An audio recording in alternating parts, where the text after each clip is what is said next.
সভায় উপস্থিত সকল সম্মানীয় ব্যক্তিবর্গদেরকে জানাই আন্তরিক প্রীতি, শুভেচ্ছা ও ভালোবাসা।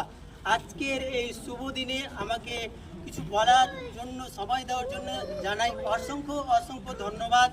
আজ 15ই আগস্ট অর্থাৎ স্বাধীনতার দিন।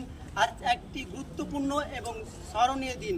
গত 200 বছরের ঔপনিবেশিক অত্যাচারীদের হাত থেকে রক্ষা পায় এই 15 আগস্ট এই দিনটিতে।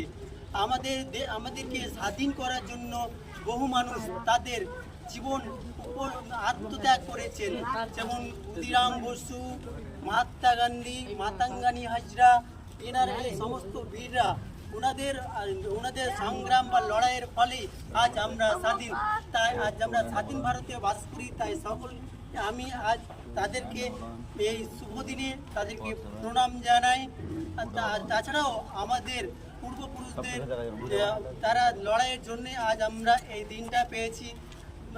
প্রথম ভারতের স্বাধীনতা 1947 সালে 15ই আগস্ট জওহরলাল নেহেরু প্রথম দিল্লির লালকেল্লাতে এই পতাকা উত্তোলন করে। তারপর প্রতি বছরে আমরা এই দিনটাকে স্মরণীয় করে থাকি। বিভিন্ন সরকারি এবং বেসরকারি শিক্ষা প্রতিষ্ঠানগুলোতে আজ আমরা এই দিনটা পালন করে থাকি।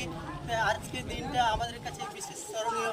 আমার বলার মাধ্যমে যদি ভুল ত্রুটি হয়ে থাকে তাহলে ক্ষমা করবেন। এখান থেকে আমি বক্তব্য ইতি করছি। ধন্যবাদ।